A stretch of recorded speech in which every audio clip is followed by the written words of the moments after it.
Hi guys, thank you all for tuning into Big Mama Story Time. Story time! Don't forget to like, subscribe, share, comment to my page. Here we go. Hi guys, thank you all for tuning into Big Mama Story Time on today. Today I will be reading to you guys a story out of the Disney Animal Stories collection. All right, let's get into this.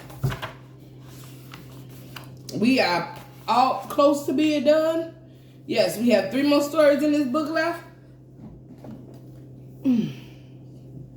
All right, guys, let's get into this. It will be Oliver and Company, A Little House Kitten.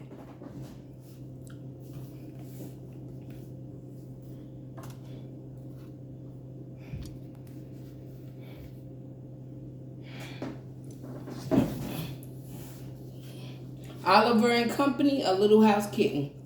All right, guys, let's get into this.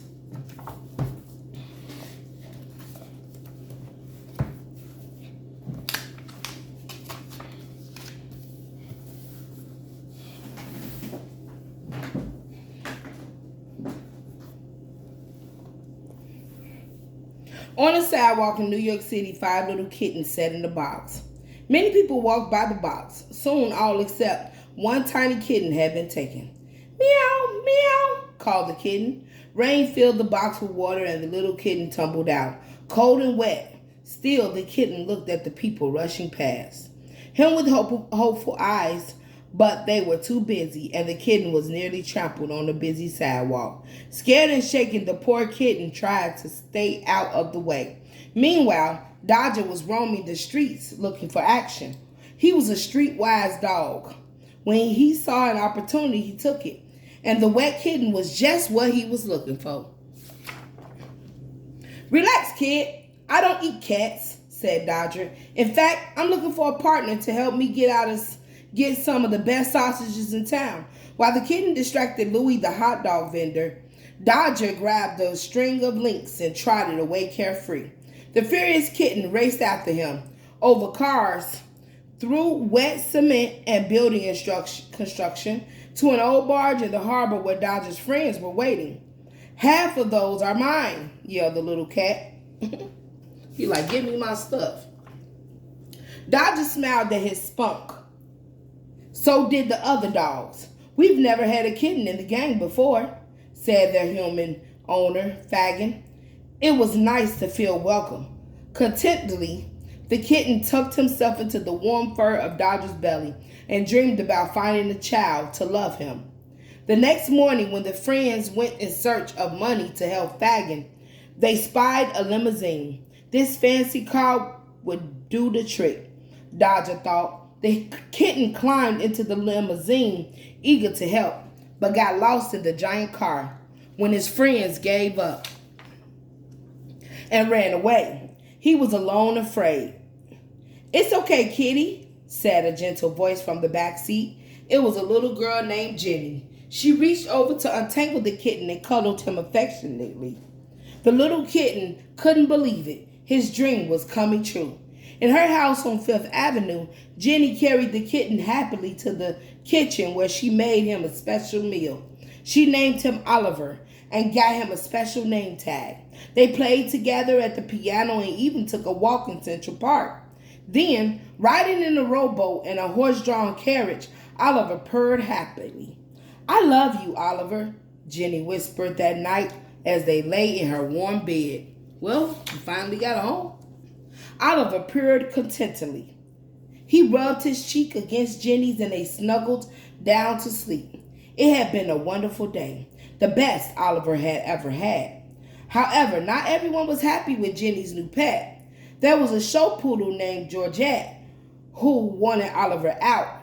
So when Dodger and his friends showed up the next day to rescue their friend, she happily threw the kitten into a bag for them. Poor Oliver. Back at the boat, he looked at the gang with sad eyes. I wanted to stay with Jenny, he told them. But we rescued you, said Dodger, confused. His feelings was hurt. You're part of our family. I was happy there, Oliver told him. He didn't want Dodger to be upset, but Jenny was everything he'd ever dreamed about. Go get your human. Go get your human, Oliver.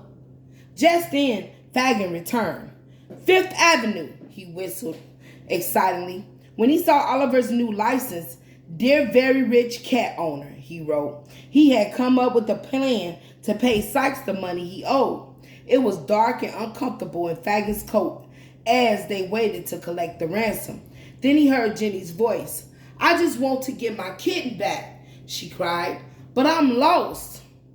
"Your kitten?" Fagin sighed. He paced nervously back and forth, troubled. This little girl was innocent and sweet. "Don't cry," he told her, guiltily. He handed Oliver to her. "Oliver!"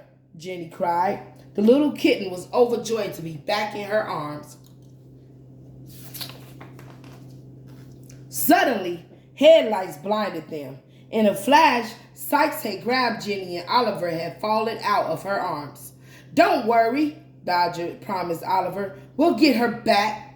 Even Georgette joined the rescue party for the harrowing chase in the subway tunnels and through the streets of New York. Oliver jumped into the limousine, but Sykes' vicious guard dogs were ready to attack.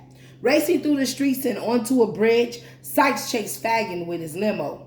The dogs got Jenny to safety as they raced onto the bridge that had been blocked off. Fagin swerved onto another track. Quickly, Dodger grabbed Oliver and jumped clear off the limousine before it collided with the train.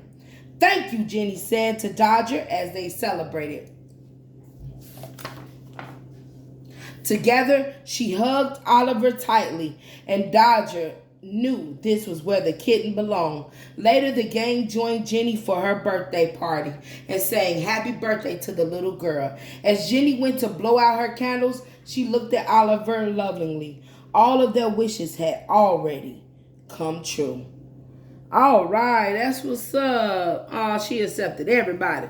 All right, guys, that is the end of Oliver and Company. What was it? A Little Lost Kitten. All right, guys, thank you all for tuning in to Big Mama Storytime. Please don't forget to share, subscribe, like this page if you haven't done so already. All right, guys, bye.